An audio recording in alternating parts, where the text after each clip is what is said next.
Turn it up. You're listening to Live and Loud with the Lord, Nelson, that My is. favorite moments in the Pistols at Dawn set list would have to be the solo from Gauntlet. Check it out.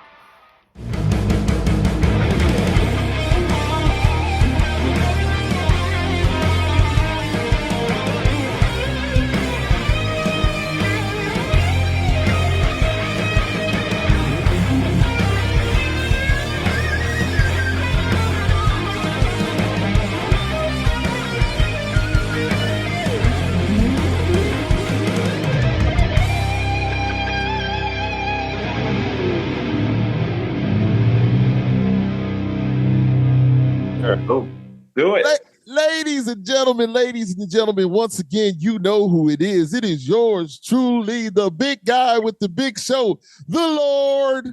You always got to pause. Nelson, that is. Yes, indeed. From the podcast Live and Loud with the Lord on the CMS Network with 5 Royals Entertainment.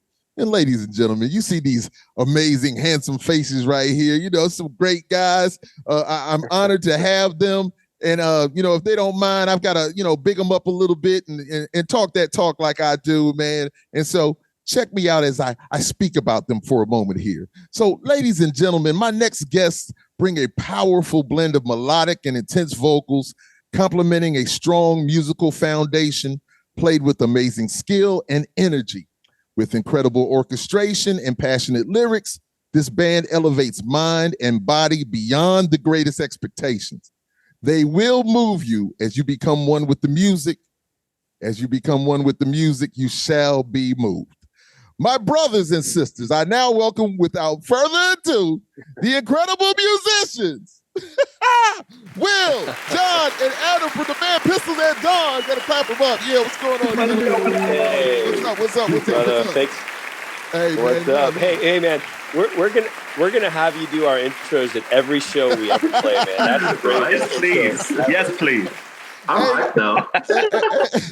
Listen, I'm ready to play. We got to play now. You know that just goes Who needs intro music? from being who we are and doing what we do, man. So it's a lovely thing. So we're only missing one person. If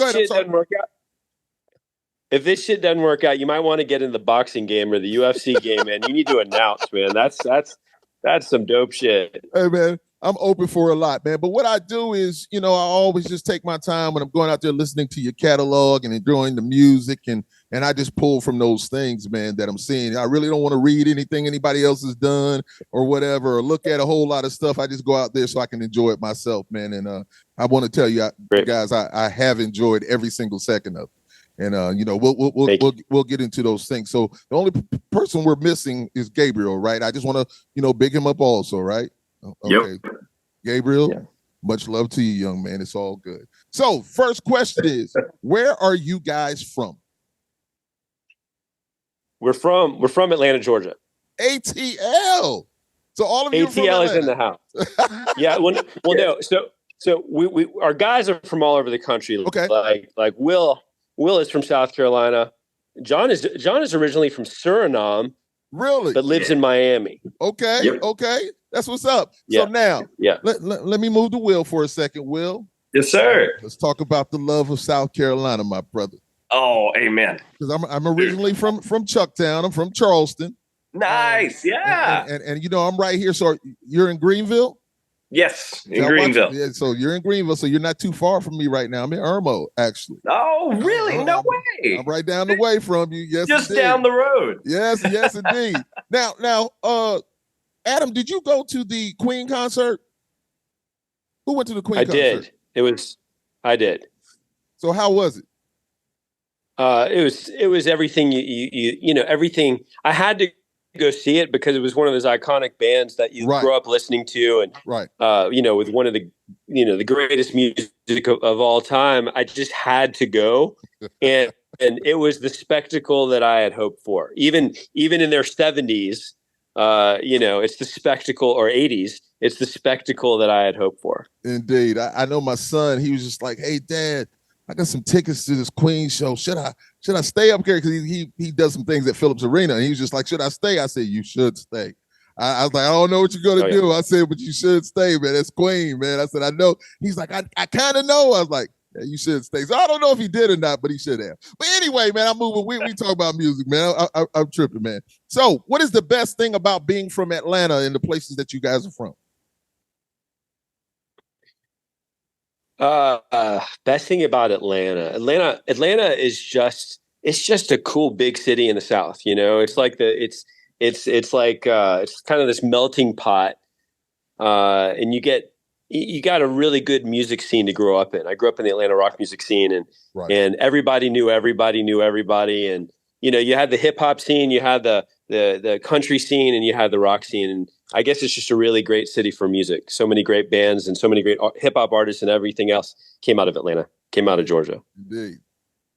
Talk to me, gentlemen. I want to hear you guys also. Yes, indeed. I mean, I guess for me, it's like a weird little mix of different things because I lived in Suriname until I was like 18 years old, and I came to the States for school. And Suriname, I think the best thing out there, it's the cultural melting pot. It's crazy. It's like this country has an identity crisis because it's like a Dutch speaking country in the Latin continent with a bunch of different kinds of cultural backgrounds in there. We have Indonesian, we have Indian, and honestly, there's not that big of a rock scene down there, but that I have to thank my dad for introducing me to Queen, actually. And awesome. Me going on the journey from there. And then coming into Miami when I was 18 years old, going to school here, ended up getting more in like the metal side of things too. Right. And yeah, the rest is kind of history. Miami's an awesome spot. There's always something to do. The weather's a little bipolar, but you got the beaches, you got Florida, you got the nightlife. But yeah. Awesome. All right, young man, close it out for us. Oh yeah. No, it's funny because Greenville, there's not much like rock and roll up here. So most of it's, you got country, lots of blues, all that kind of stuff, which I love. And that's kind of what got me started down here. But I tell you, going down to Atlanta, Adam has introduced me to the metal scene and the rock scene down there. And it has been an amazing experience getting to jam down there and experience that melting pot that he was describing. I mean, it's pretty awesome. Yeah, and to give you a little history about us, I mean, the band, the reason we are from Atlanta, the band was created in Atlanta. And from members of the Atlanta music scene that grew up together, basically. Right. And unfortunately, for one reason or another, moves had to be made. People had to leave bands. People had children and lives. People got married, this, that, the other. Right. And I had to go out. Formerly it was but I had to go out. I'm the only original member still in the band. Right. And basically we had to go out and find if you're gonna be at this level that we're at, you have to go out and find the best musicians on the planet. And so, when we went out, we were looking for a shredder, a lead guitarist. Right. We found Will in South Carolina, and that was one of the greatest days of my life. He's hands down, one of the most incredible guitarists on the planet, like literally. and to have found him in South Carolina, how we did and what he was doing, it was so cool. And then, when we brought in John and Gabriel, they were together in a progressive metal band down in Miami. And my significant other, my lady, she went out, she did a search. She does our social media. She went out and did a search. Basically, throughout the entire country, she looked at every TikTok on the face of every band on the face of the planet. Right. To find one of the best singers on earth, and she saw this sexy guy on a TikTok, and she's like, he's kind of, and my wife's hot, so she was like, that dude's hot. Like, you have to be bangable if you're going to be a front man of a band like ours. And so she's like, that guy is super hot. Let me go see if he can sing. And then unbelievably, not only is he hot, which is cool, but in bangable, he can sing. He can sing like no other. And then he brought up his partner in his band down in Miami, Gabriel, in the band that they were in, and the two of them together combined with Will and I. We went from a 5-piece to a 4-piece, and so now we're from all over the country, but the band is still run from Atlanta. You listen. He's answered so many questions, ladies and gentlemen, already. But I love it. I love how you just flowed into it. I was going to get to that because it's a beautiful thing, and we might, a little bit later, man. But listen, that's the new T-shirt, hot and bangable, man. Not everybody can wear this. Hot and bangable. Not everybody can wear this. So man, you guys are making me blush. Hey, man, listen, I understand it, man. I've been there for a long time. Where's my wife? She's not around this year. Yeah. So, as children, what music was being played in your households? And I'm talking about when you were young. What was mom and dad playing? What was going on there? Yeah. I can kick this one off if you want. It was all 80s rock and roll, and without a doubt. And primary thing was actually Van Halen. My dad showed me the first Van Halen record, and from there it was just like it all just flowed. Oh, and awesome, it was awesome because I got to see Sammy Hagar last night. He came to Greenville. Oh, right, really? Yeah. And that was incredible. I mean, the dude doesn't age. It's unreal. Awesome. Talk to me, guys.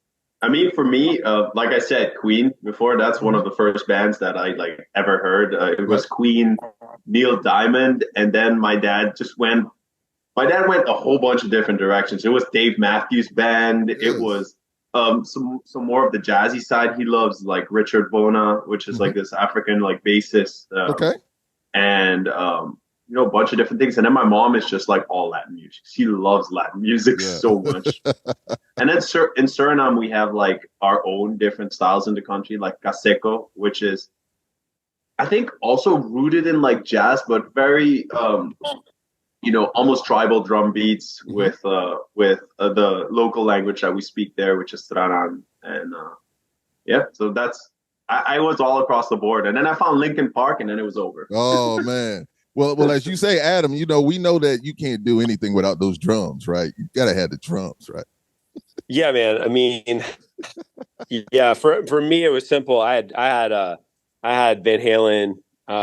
They were playing Van Halen and AC/DC. So I grew up with Phil Rudd and Van Halen on the drums. Right. And then interestingly, the very first concert I went to was Prince. I think my mom, I don't know how I got into it, but I went to the Prince concert with a babysitter when I was little, real little, for a birthday present. And no shit, Sheila E. opened for Prince on the drums. Wow. And did all of her, did all of her soloing and shit. Yes. And it was incredible. So, that's one of my first experiences. And listen, of course I get chills anytime anybody says, I always tell people I'm related to Prince Rogers Nelson and Lord Nelson. It is the Nelson thing. And I told my kids that for the longest time until they became adults. They were like, Dad, are we really related to him? I said, as far as I know. I'm going to roll with it for life, man. But it's a beautiful thing, man. Yes, indeed. Yes, indeed. Hell yeah. So you guys, your sound is mainstream massive to me. So everything is big in just the right way. So what drew you to this particular genre of music? Because you guys are so talented. I'm thinking about your question. Yeah. Yeah. I mean, for me, it's different. It's like, I don't know. You always, us in like the rock community and like the metal community, we always kind of grow up as a bit of like the outcasts, I guess. Mm-hmm. And you're able to convey a much different message with this kind of music than you can with like pop music and like the regular things that are on the radio. And like everyone has their different gravitations, but for us, it's like that kind of raw emotion, like whether it being like a little harsher vocals, whether it being the technicality of like guitars and everything. For me, that's just what scratches the itch in my brain, Now, if you guys just want one to answer, it's all fine. I'd like to hear from all of you. I'm interested. I'm truly interested. Yeah. Yeah, hit it well. Oh, man. What drew me to the hard rock sound and the big 80s arena impact, I mean, it's just the fullness and the full body impact that it gives you. Like, there's nothing more powerful than just the fullness of music. And going to an arena, going to see a band like Rammstein, like heavy metal. I got to see them up in Philadelphia. And I've never just felt music like that. Like, it was just a full body experience. So it was the best way I can describe it. Rammstein's on another level. Without a doubt. And so that's definitely what does it for me. It's a full emotional, impactful barrage, and it's so cool. Love it. Yeah, when the band started, we were, I don't know, we kind of grew up in all of the mainstream rock and metal, and when we first put out music, and even now, our influences really come out in the music, and I would say whether it was the early iterations of the band or this unit that we have here, which will hopefully be the last unit for the band, it's the type of thing where we're so influenced by music. These guys and I right here, we're so influenced by music. We're so passionate about being music fans. Like Will went to see Hagar. I went to see Queen. John goes to his concerts and plays in his progressive metal band. Right. It's the type of thing where we are such big music fans, and we're so touched by music that I think it all kind of combines and melds and combusts. And I think if you read our bio, I think one of the initial words is, combustion. It basically all combusts in what we put out. So when you listen to Pistols at Dawn music, one of the reasons it's so mainstream is because we're so into the mainstream. So you guys have an amazing groove and flow to your music with great choruses and verses. So who's responsible for your great production? Who is it? Who's is it? Is it one guy? Is it who's take it, Adam? For songwriting or production or what? For production. I'm getting to the songwriting next. Yes, for production. Yeah. All right. Well, production. We use Sylvia Massey on the current album, and she did Tool's biggest album. She did Red Hot Chili Peppers. I think she did Johnny Cash. A host of monster bands, including Johnny Cash, you name it. And she gave we write with a really big sound, and so when we write versus when we record, it's not really different. So many bands have kind of, it may be a bit weak. I'll be honest with you. We used two producers on the last album, Sylvia Massey and Chris Pearson. Prior to that, we used Jeff Tomei, who did Smashing Pumpkins' biggest album, Siamese Dream. And it's the type of thing where our music just translates really well with producers. We have great experiences with producers because they're not coming in there having to tinker with our sound to make us sound big. We are big. Yes. I'm not, and I don't mean that in a gloating way. I mean that just it's a fact. And let me tell you something. These gentlemen right here have written. If you like the music you've heard so far and you think it's big, just wait, my friend, because we've already we're about 3/4 of the way through the 24 album that's coming up. Okay. And these gentlemen right here, we've laid down the biggest album Pistols at Dawn has ever done, the best album Pistols at Dawn has ever done, and in large part to these gentlemen and Gabriel. And goosebumps, man. I'm super stoked because you're going to go work for UFC. I'm a motivational speaker.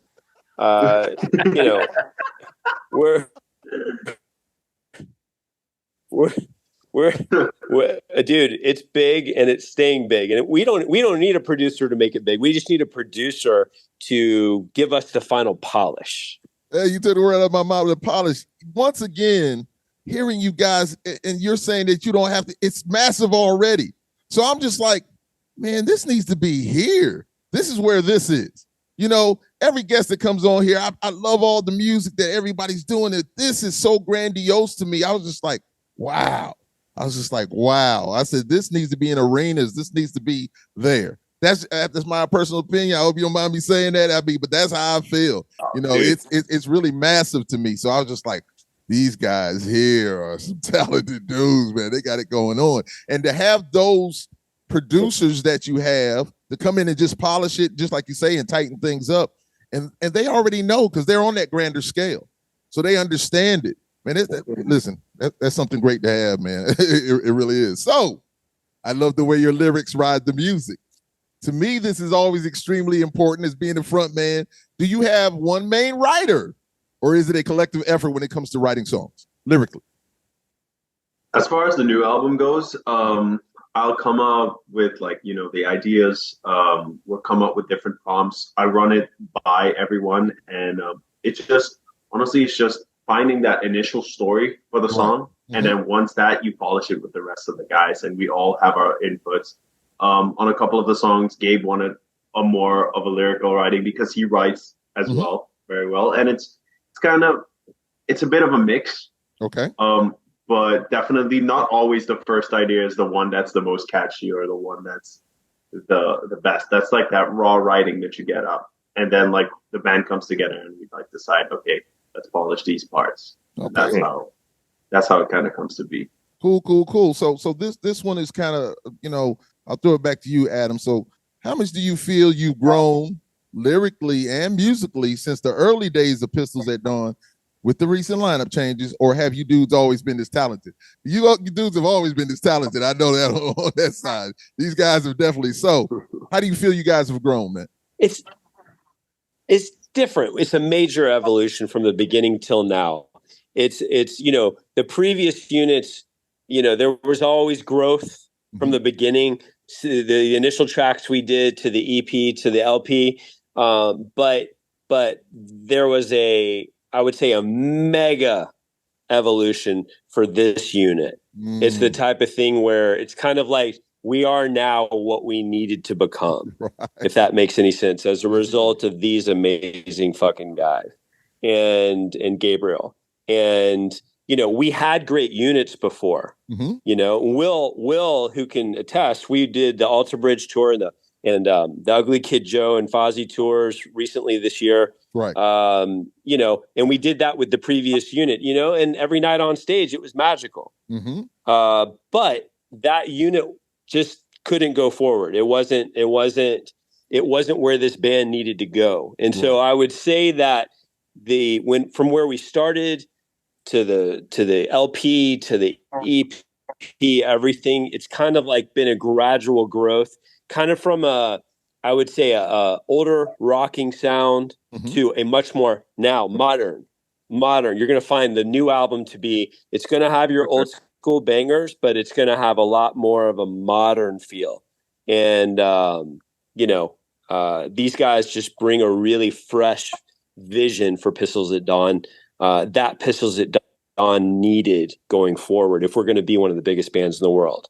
The older members, all fabulous. Can't say enough about them, right. And what we performed together and what we did together. And I think Will would say the same about our previous unit. Mm-hmm. But where we are now, it's going to be the best Pistols at Dawn ever. That's what I would say. And that's a good thing. Usually when I'm talking to bands, guys, and then you see the lineup changes. And it happens all the time. Even when I got with Stuck Mojo, as I always say, I filled in for Bones. I never took Bones' place because that's my brother. I filled in for him for a while. But the things that happen, because, all of these different entities, all these different, perspectives and thoughts and, you being who you are, and and it's like, you all got to come together and make this happen. And not everybody's going to be on that journey with you, so it's just like, it's amazing how bands change or whatever. So that was the thing that I saw. I was just like, wow, it's different than just getting up there and having music played.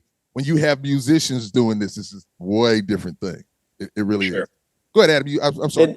And oh no, I'm just going to say, I think you make the most valid point is that if you're going to be an elite band in 2023, you're probably going to go through 5 or 6 different lineups.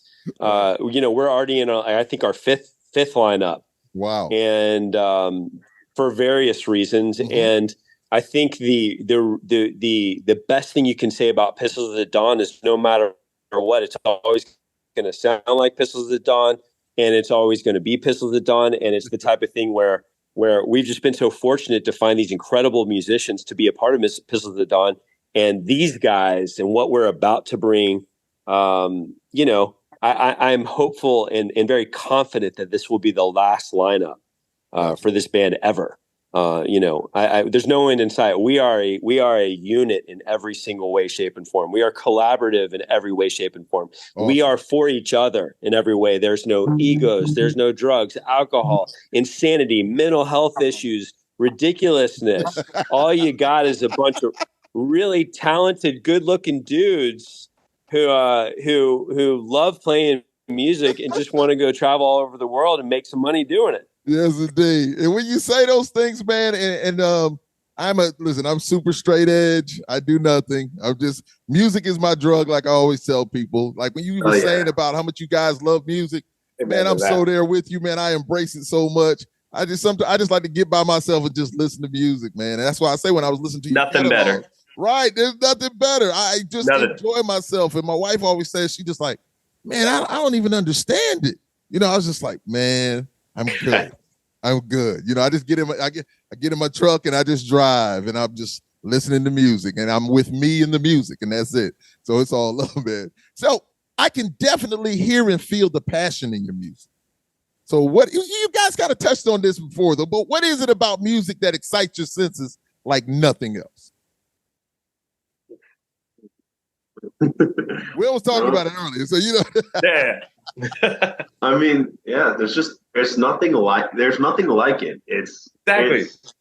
It's something that you can't live without. I think in one of the videos we spoke about on our socials, we spoke about what's our driving factor, what's our why, and for me, it's become to the point where music, everything, it's as important as the air. I breathe. It's something that has to be there, something that needs to be there, something that I can't live without. And, that's whether it's you hear that one note in that one song and you're like, wow, this is genius. And you have goosebumps all over. And, right. And it's just a day without music. It's considerably more boring. Indeed. I'll pitch in here. For me, it's simple, man. I mean, we all grow up being in a lot of different bands. Anytime, when you're going to be a musician, since I was little, I was in little different bands. Hell, my dad's first girlfriend after my parents got divorced bought me a drum set when I was 6 years old just to piss my mother off, and it worked. And I'm no shit. I'm not even making that up. And it's the type of thing where you. Who knew? And let me tell you, my first drum set, my very first real drum set, came from a cousin of mine who died from a brain tumor. And my guys don't know this, but he died from a brain tumor. And I was wanting my first drum set at the time that he passed away. And one of his last dreams was to have a drum set. And so I had that drum set, and I played that drum set till it just died. It was one of those things where I played a gazillion hours along with Phil Rudd and Van Halen and every other major drummer when I was growing up. And it's the type of thing where, and John really touched on it, and I think Will touched on it, this shit's in our DNA. As much as I think, as many times as I left bands, through the years, before Pistols at Dawn was really turned pro in 20. It's the type of thing where even, Pistols at Dawn started in 15. We were together for 10 minutes. And it was the type of thing where, there needed to be a break. Right. And I was done, music finished. Thank you very much, blah, blah, blah. But it's the type of thing where I couldn't get away from it. Kind of like with what John said, it's in my DNA. It's in their DNA. And I just couldn't get away from it. I mean, I just could not do it. It's not possible. And that's why I think the number one rule of the game at this level is, you just have to keep going, because I can't not keep going, and that's why it's so important to have guys like these, like Will and John and Gabriel, who are special in your life and not just a bunch of assholes you play with. And, to have that it just makes it, it's like having the right wife, it's like having the right children. I don't know how to explain it. It's just connection. Yeah. Oh, man. Hey, listen, beautifully said. And I feel the same way, just like you with you saying that, because your passion comes out and you hear it. You hear it. When I say you guys have a big sound, it's massive, it grabs you immediately. It's just like, come here. Oh, and listen, It's beautiful. I really mean that. I'm not just saying that because you're on the show. I really, really enjoy your music. I enjoy what you guys are doing. Thank you. Wait. So when you guys are on stage together and everything, so you rehearsed and you've done all the things that you do. You know what that is. But when you get on that stage in front of that crowd and everything is in sync, you're all on the same page in the same book, same word, and everything is just flowing so perfectly. What does that do to you? Is it that high? Is it those endorphins that kick in? Is it just a beautiful, were you looking at each other like, dude, tonight you were like, oh, we were, yeah. you know? Man, the only thing that I can say, and I know I touched on it earlier about what music does to you when you're watching it. Right. The only thing that surpasses watching it is doing it and playing it and being on stage with a group of these guys. And these guys, as amazing as they are, there is no description in the world that can describe the feeling of doing that, especially in front of an audience and in front of people who love it as much as you do. It's just, man, there simply is nothing better, and that's the only way I can put it. Yeah, nothing like feeding off that energy from the crowd also when they're loving and singing everything you're doing. Oh man, it's a beautiful thing. Oh my God. How easy or hard is your process of recording, and how well do you dudes really get along? I mean, I could kind of tell, well, how well do y'all really get along? So are all the assholes gone? As Volbeat said, counting all the assholes in the room, but are all the assholes gone? Hey, I didn't say there were assholes. I just said it's better when you can play with a bunch of guys you love. And they can elaborate on this, but this is the best connection I've ever had in a band. And there isn't a time that we've been together working where I wasn't excited, and they can elaborate in their own way. Oh, that's beautiful. I agree 100%. No apples in this band. No, we're all homies. Like it's all seamless, you know. And even after the music, we hang out. We have similar interests. We get along on everything. We geek out about guitars and gears and everything together. Awesome. Yes. Geek out about like anime. Like Gabriel and I love like Japanese culture and anime and all that stuff. And like when Will comes over and the recording process, it's been very seamless so far. We demo everything out and then just hit the studio. And you know, when you have guys as talented as the ones that I'm working with right now, it's just like, hey, listen to this. Oh, how'd you play that? Oh, right, that. Okay, cool. It's like seamless. It's like snap of your finger and everyone's on one page. So you guys truly have respect for each other, which goes 100%. A long way. And you respect each other's talent, you respect each other's space, you allow each other to be free to be them, which is a beautiful thing. You know, I mean, I'm running this, I'm running. No, you guys are coming together. And I'm telling you, man, once it translates into what you're doing. It's super beautiful. So we want.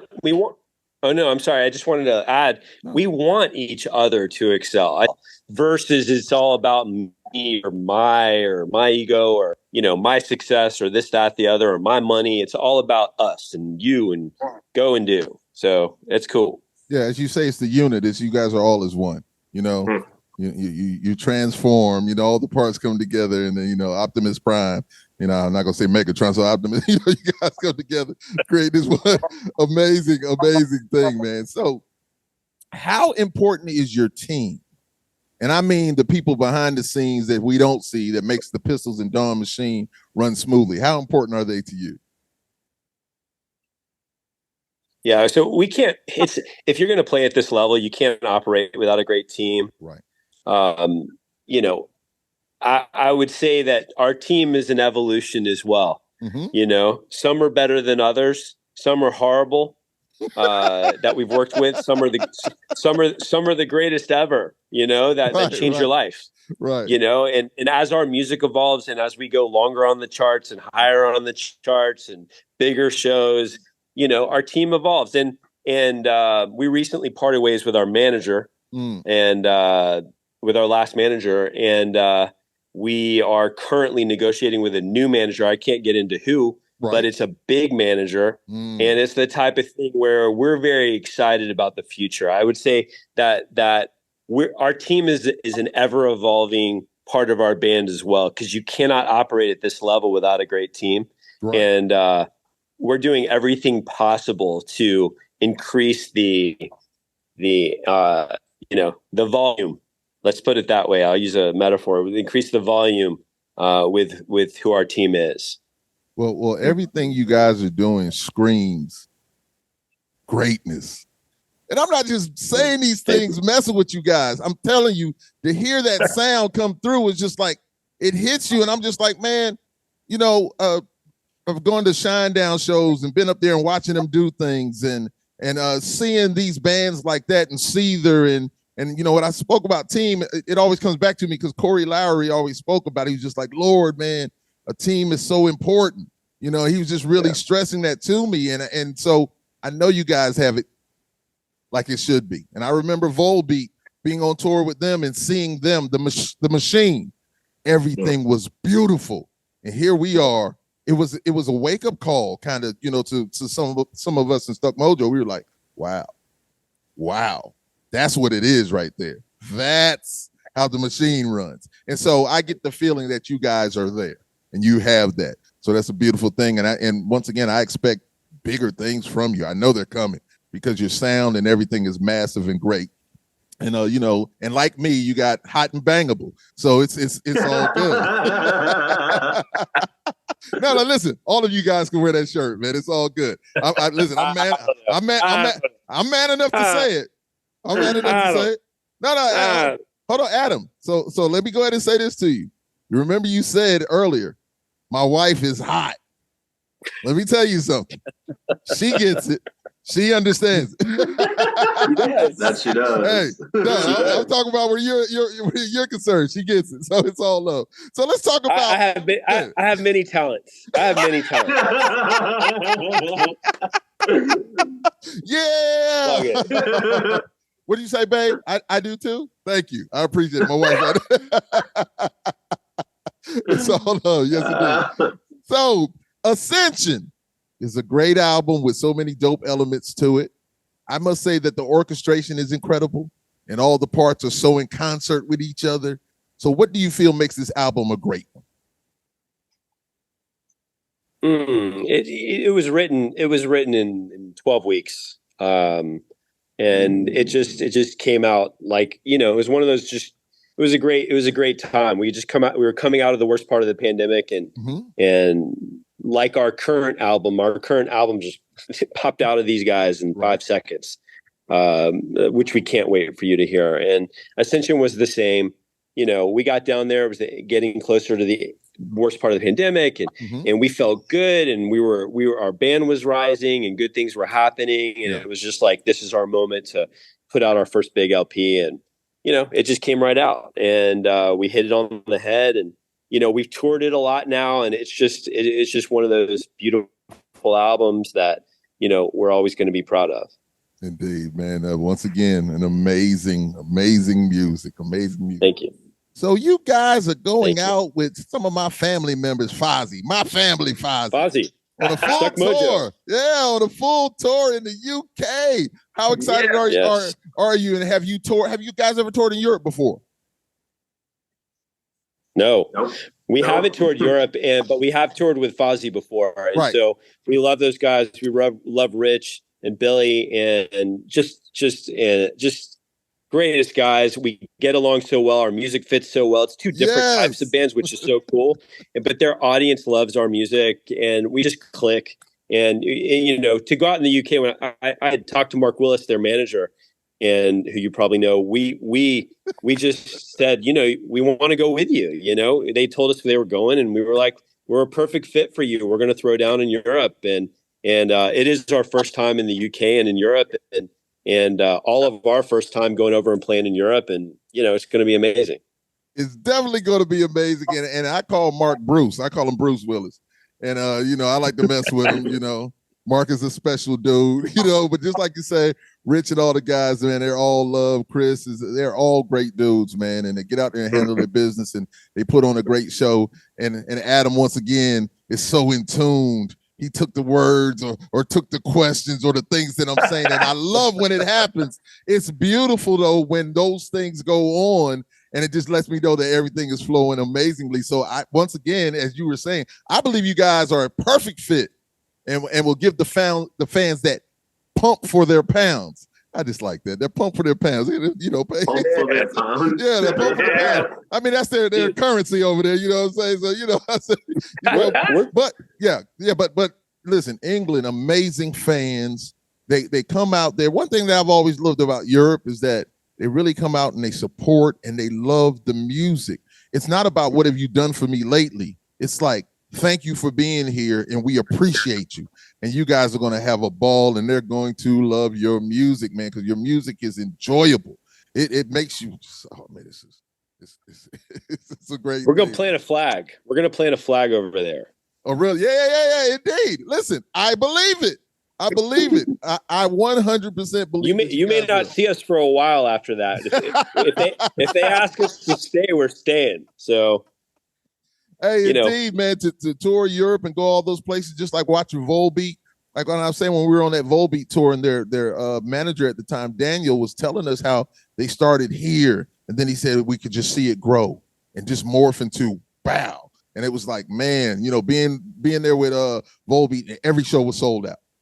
Every show was sold out. Now, of course, Stuck Mojo, we went out there and did our thing, of course, and handled business. Right. As the drummer Jan told us on our last show, he just pulled me aside and he said, Lord, you guys made it difficult for us every night. You know, they were the headliners and people really came to see them. But by that third song, they were like, what in the hell has happened? It's like, yeah, we're doing our thing. So those are memorable times for me, man. It's just love, man. Rich, love them, man. It's just my people, man. So it's all beautiful, man. So and that's how we look at it. We look at it as, you know, when we went out with Fozzy back in the late spring, we did the full country with them. And you know, we received some very complimentary press and very complimentary posts from that in comments related to, you know, we went out to do our own business, you know. We don't ever consider ourselves an opener. Not ever. You know, when we went out with Alter Bridge, this 22-year-old dude up there, Will,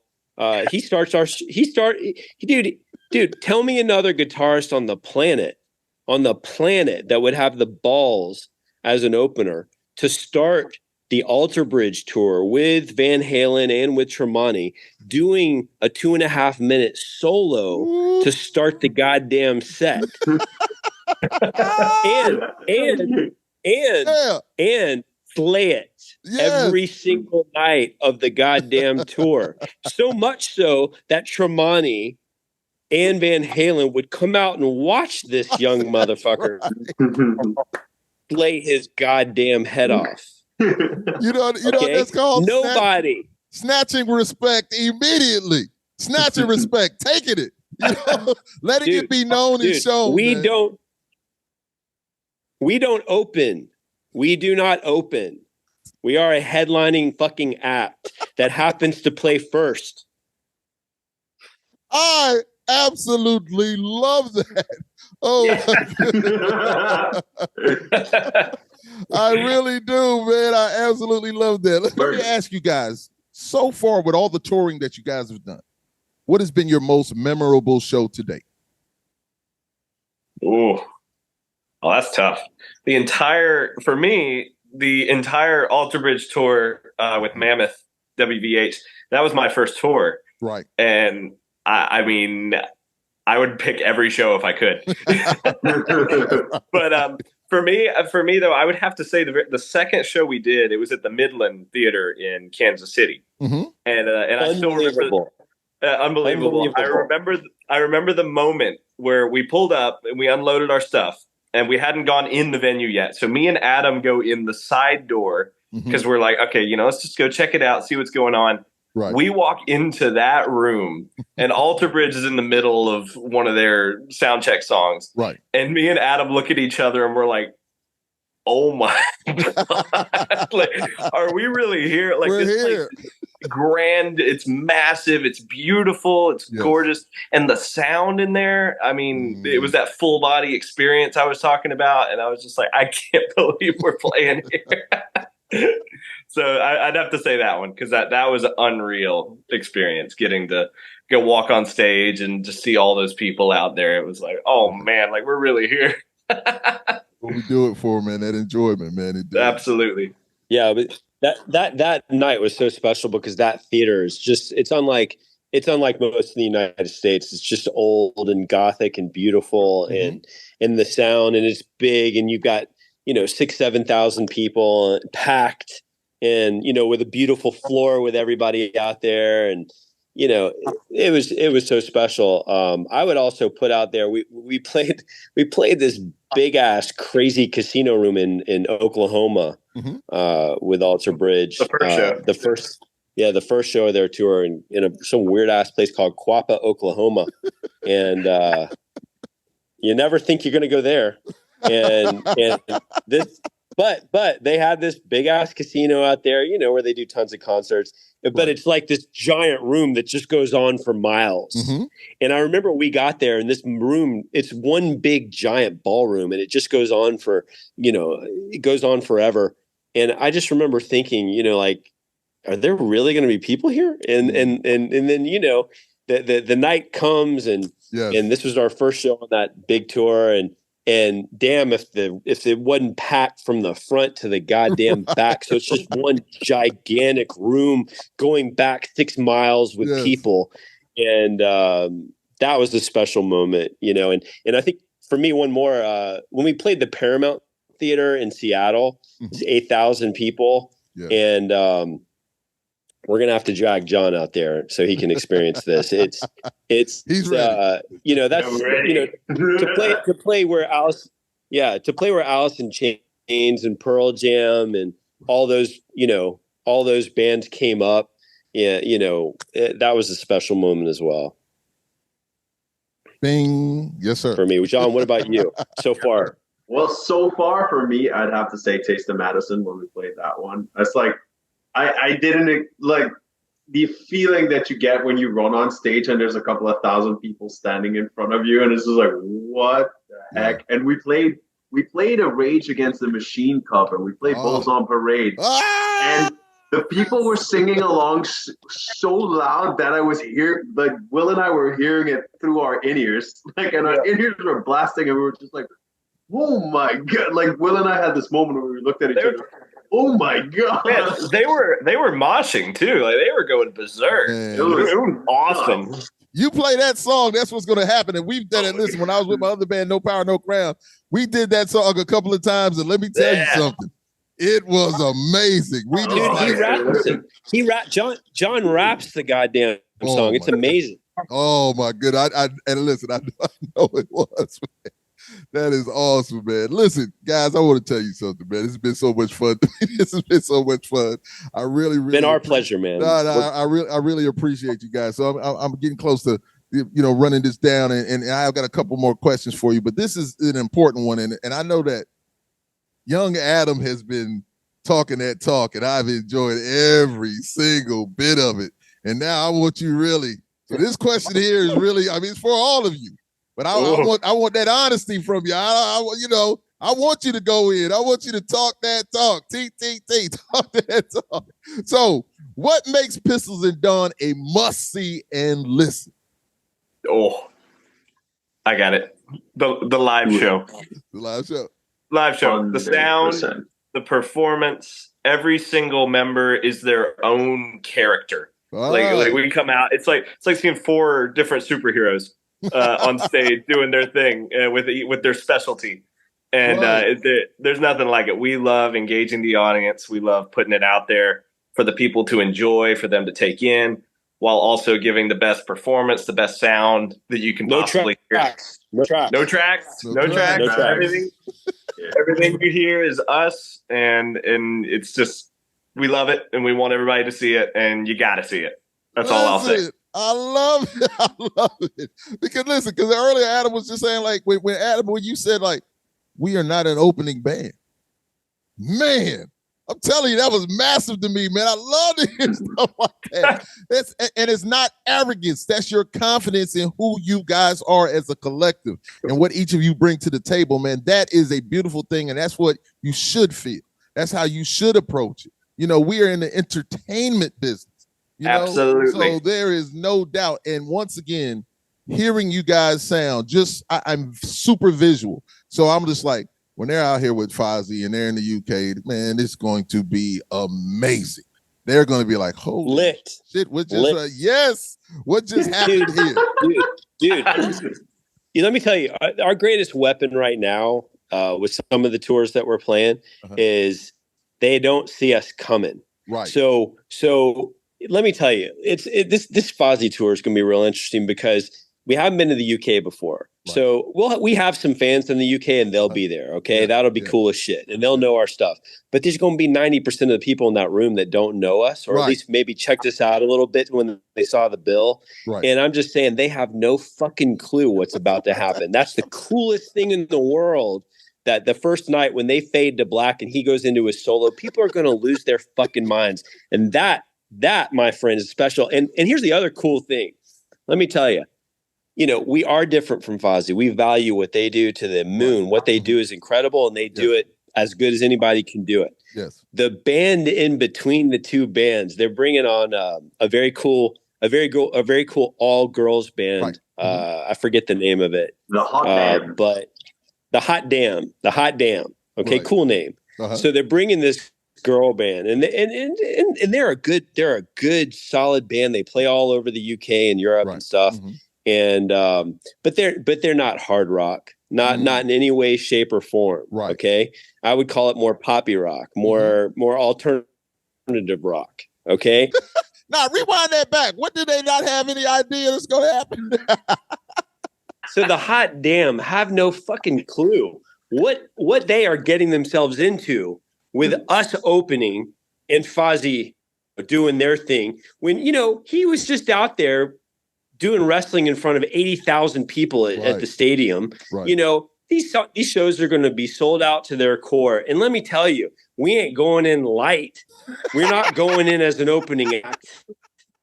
So I hope they bring their fucking A game, because I'm telling you, Pistols at Dawn ain't going to fuck around for that tour. We're not going 5,000 miles or 20,000 miles with all the bullshit to do anything less than throw the fuck down and make a dent. Hey, listen. That's what I'm talking about, man. That's the attitude you have to have. And listen, Adam is fired up today. Adam is fired up. And what's going to happen is they're going to attach that Hot Damn to you guys. Yeah. That's what the Hot Damn are going to say. Shit. I got to go on after that? Are you kidding me? You want me to play alternative poppy fucking girl music? Hell no. Oh my goodness, man. Listen, I have truly enjoyed this, gentlemen. This is a good time for me. I really appreciate you guys so much, man. So the last, listen, now it's like I don't want to let you go now, man. It's getting better. It's getting better, man. So the last question I have for you, which I ask everybody, is what was the last song you listened to? Oh. Well, for me, from the Sammy Hagar show last night. Okay. And it was When It's Love by Van Halen. Yes, indeed. Dude, that's one of my favorite love songs of all time. Yes, indeed. Like, so good. And Sammy's voice too. Yes, indeed. Oh, can't beat it. I was listening to Definition by Oxymorons, our buddies that we met in Vegas at our show there the other day. Right. I've just been jamming them. Ever since I saw that they were on the bill, that's when I found out about them. And then since then, they've just been such a cool bunch of guys. And then now, just I rock that song every day. Love. And you said Oxymoron? Oxymorons. They're great. Go ahead, Adam. Go ahead, Adam. Me? God, I'd say Ruthless by Nonpoint. I've just been. All right. Yeah, I've been throwing down to Ruthless lately. That you want to pump yourself up? Turn on that shit, man. Sheesh.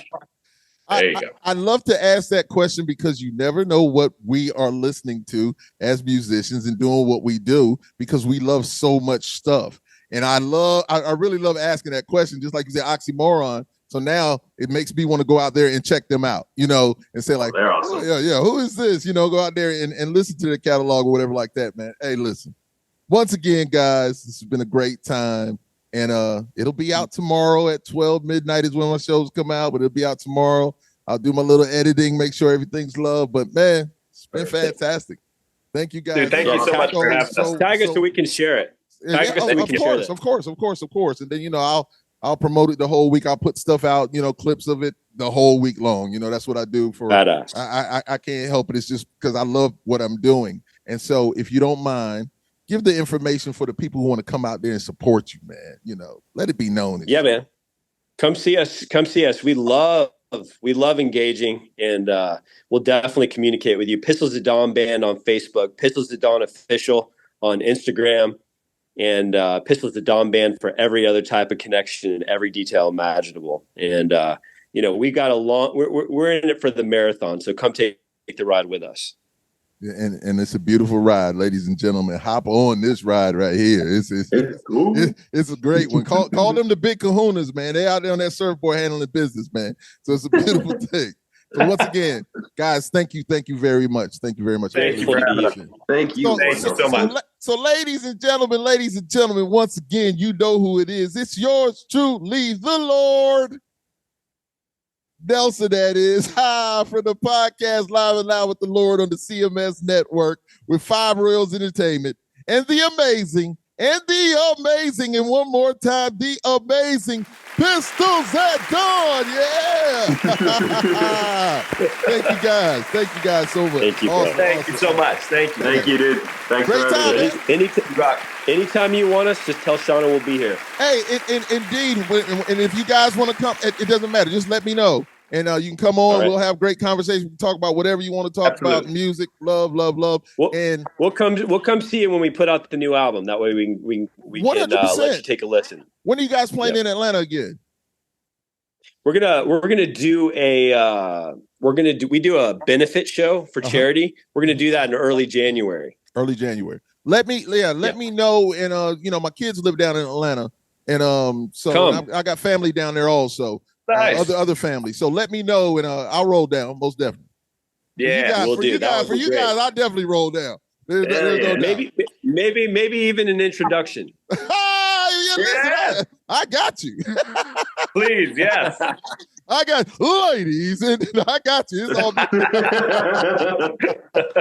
Hey, man, but once again, thank you guys for sharing some of your precious time with me, man. I really appreciate it, man. Thank you so much. All right, you be good, man. All right. You good. Right.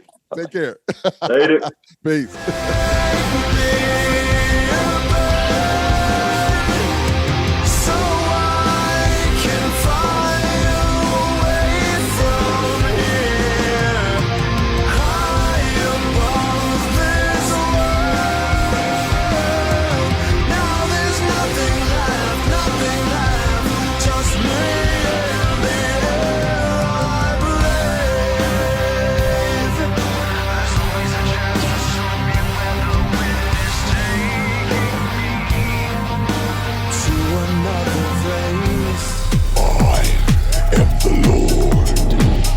Nelson, that